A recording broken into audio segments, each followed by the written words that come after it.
ಬಸವಜಯ ಮೃತ್ಯುಂಜಯ ಸ್ವಾಮೀಜಿ ವಿರುದ್ಧ ದೂರು ಪ್ರಕರಣಕ್ಕೆ ಸಂಬಂಧಪಟ್ಟಂತೆ ಪೊಲೀಸರ ಸಂಪರ್ಕಕ್ಕೆ ಸಿಗ್ತಾ ಇಲ್ಲ ಸಂತ್ರಸ್ತ ಯುವತಿ.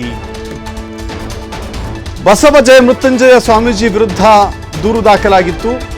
ಸ್ವತಃ ಸ್ವಾಮೀಜಿಗಳು ಕೂಡ ಆ ಸಂತ್ರಸ್ತ ಯುವತಿ ಮತ್ತು ಸಹಚರರ ವಿರುದ್ಧ ದೂರು ದಾಖಲು ಮಾಡಿದ್ದಾರೆ. ಅಧಿಕೃತವಾಗಿ ದೂರು ಪಡೆಯಲು ಮುಂದಾಗಿದ್ದಾರೆ ಪೊಲೀಸರು. ಎಷ್ಟೇ ಸಂಪರ್ಕಕ್ಕೆ ಪ್ರಯತ್ನ ಮಾಡಿದ್ರೂ ಕೂಡ ಸಂತ್ರಸ್ತೆ ಯುವತಿ ಸಂಪರ್ಕಕ್ಕೆ ಸಿಗ್ತಾ ಇಲ್ಲ. ಸಂತ್ರಸ್ತೆ ಮನೆಗೆ ತೆರಳಿ ಪೊಲೀಸರು ಪರಿಶೀಲನೆಯನ್ನು ಮಾಡಿದ್ದಾರೆ. ಆದರೂ ಕೂಡ ಯುವತಿಯ ಸುಳಿವಿಲ್ಲ. ಫೋನ್ ಮಾಡಿದ್ರೆ ಫೋನ್ ಸಂಪರ್ಕ ಸಾಧ್ಯವಾಗ್ತಾ ಇಲ್ಲ. ಹೀಗಾಗಿ ಸದ್ಯಕ್ಕೆ ಯಾವುದೇ ಪ್ರಕರಣವನ್ನು ದಾಖಲಿಸ್ತಾ ಇಲ್ಲ. ನೋಡಿ, ಅತ್ಯಾಚಾರದ ಆರೋಪವನ್ನು ಬಸವಜಯ ಮೃತ್ಯುಂಜಯ ಸ್ವಾಮೀಜಿಯ ವಿರುದ್ಧ ಮಾಡಿತ್ತು. ನಾನು ಬೆಂಗಳೂರಿನಲ್ಲಿದ್ದೆ. ನಮ್ಮದೊಂದು ಫೌಂಡೇಶನ್ ಇತ್ತು. ಸ್ವಾಮೀಜಿಗಳ ಪರಿಚಯ ಆಗಿತ್ತು.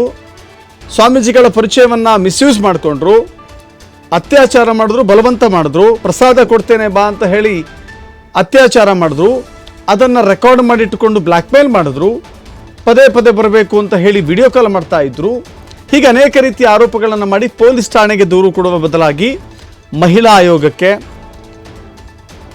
ಮಾನವ ಹಕ್ಕುಗಳ ರಕ್ಷಣಾ ಆಯೋಗಕ್ಕೆ, ಗೃಹ ಸಚಿವರಿಗೆ ಪತ್ರದ ರೂಪದಲ್ಲಿ ದೂರು ಬರೆದು ಆ ನಂತರದಲ್ಲಿ ನಾಪತ್ತೆಯಾಗಿದ್ದಾರೆ.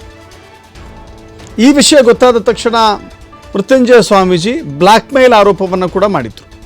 ಮಾತ್ರವಲ್ಲದೆ ವಿಜಯಪುರ ಠಾಣೆಯಲ್ಲಿ ಪ್ರಕರಣವನ್ನು ಕೂಡ ದಾಖಲು ಮಾಡಿದ್ರು.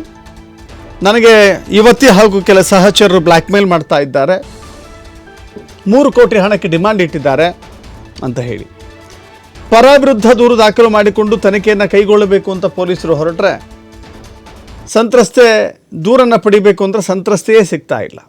ಸೊ ಹೀಗಾಗಿ ಫೋನ್ ಸಂಪರ್ಕಕ್ಕೂ ಸಿಗದೆ, ನೇರವಾಗಿ ಮನೆಗೆ ಹೋದರೂ ಸಿಗದೆ, ಒಂದು ರೀತಿ ತಪ್ಪಿಸಿಕೊಂಡ ರೀತಿಯಲ್ಲಿ ಕಾಣಿಸ್ತಾ ಇದೆ.